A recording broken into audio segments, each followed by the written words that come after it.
رجب کے مہینے میں یزید حکومت میں آیا ہے 60 ہجری میں، اور 64 ہجری میں بنا بر روایت جو میں آپ کو پیش کر رہا ہوں 10 ربیع الاول کو یزید ہلاک ہوا ہے۔ 10 ربیع الاول کو، جو میں آج دیکھ رہا تھا طبری نے جو لکھا، جو اہل سنت کے مورخین نے لکھا، اور 64 ہجری میں، یعنی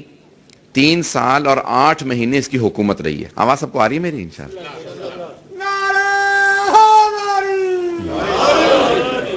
تو عزیزان گرامی 3 سال 8 مہینے یزید کی حکومت رہی ہے،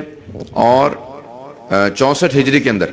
ایکو کو بند کر دیجیے گا، ایکو بالکل بھی استعمال میں مجھے اس سے اذیت ہوتی ہے۔ تو عزیزان گرامی 3 سال 8 مہینے حکومت رہی ہے، اور ان 3 سالوں کے اندر کہتے ہیں کہ 3 سال میں اس نے 3 ایسے گناہان کبیرہ، ویسے تو اس کی پوری زندگی گناہان کبیرہ سے بھری ہوئی ہے، لیکن 3 ایسے گناہ کیے ہیں کہ جس کی جہنم کے لیے کافی تھے، جس کے بعد پھر توبہ کے دروازے بند ہو جاتے ہیں۔ بعض ایسے گناہ ہیں جس کے بعد پھر توبہ قبول نہیں ہوتی ہے، تفصیل میں نہیں جاؤں گا اب۔ تو پہلے 61 ہجری کے اندر واقع کربلا اس کے ہاتھوں ہوا، 62 ہجری کے اندر واقع ہرہ، اور 63 ہجری کے اندر جو خانہ کعبہ پہ حملہ کیا، منجنیق سے باقاعدہ خانہ کعبہ کے غلاف تک کو آگ لگا دی گئی اس کے یزید کے ہاتھوں۔ اب 64 ہجری کے اندر جب اطباء کو بلایا گیا، طبیبوں کو بلایا گیا، جو اس زمانے کے ڈاکٹرز ان کو بلایا گیا، کہا یزید کو سکون نہیں ملتا ہے، کہا کہ اس کو ایک ایسا مرض لاحق ہو گیا ہے کہ اس کا کوئی علاج نہیں ہے، اور اس کا مرض معلوم ہی نہیں ہے کہ اس کو مرض ہے کیا، اس کی بیماری ہے کیا۔ عزیزان گرامی وہ سب سے بڑی جو اس کی بیماری تھی کہ اس نے سید الشہداء کے قتل میں حصہ لیا تھا، بس وہی اس کا حکم صادر کر دینا اسے بیمار کر دینے کے لیے کافی تھا، کہ ذہنی مریض بھی تھا، روحانی مریض بھی تھا، جسمانی مریض بھی تھا۔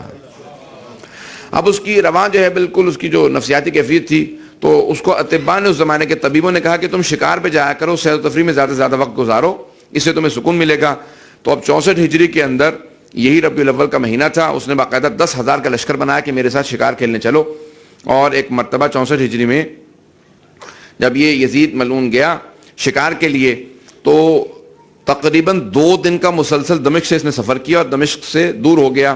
اور پھر اس نے باقاعدہ ایک ہرن کو دیکھا، کہا کہ میں اس کو شکار کرنا چاہتا ہوں، اپنے گھوڑے کو دوڑایا، سب کے سب لوگ فوجی ساتھ آنا چاہتے تھے، اس نے کہا سب رک جاؤ، میں صرف اکیلا اس ہرنے کے پیچھے جاؤں گا،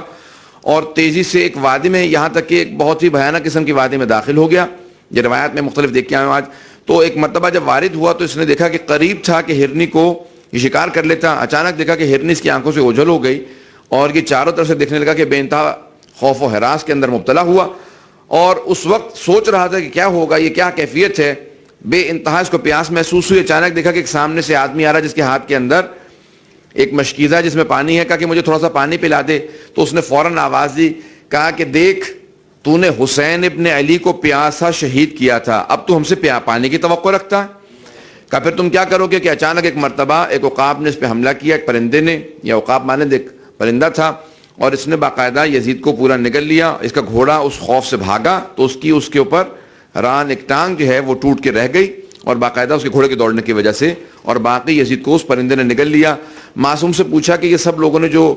بتایا کہ جب اس کا گھوڑا واپس آیا خوف سے بھاگتا ہوا تو اس پہ اس کی ٹانگ باقی تھی، تو پھر اس وقت امام علیہ السلام نے پورا واقعہ سنایا۔ کہا کہ اللہ سبحانہ و تعالیٰ نے 2 فرشتوں کو بھیجا تھا، ایک جو انسانی شکل میں آیا تھا جس نے پانی دکھایا تھا، اور دوسرے کو عقاب کی شکل میں بھیجا جس نے اس کو باقاعدہ کھا لیا، اور قیامت تک کے لیے مسلسل اس کو چیرتا رہے گا، کھاتا رہے گا، پھر اگل دے گا، پھر دوبارہ کھائے گا۔ کہا قیامت تک کے لیے یہ یزید کا عذاب ہے، اس کے بعد اس سے زیادہ عذاب ہے۔ عزیزان گرامی یہ قتل سید الشہداء کا اس کے اوپر جو عذاب نازل ہوا اس دنیا کے اندر، توجہ ہے سارے مجمع کے اب تک میرے ساتھ؟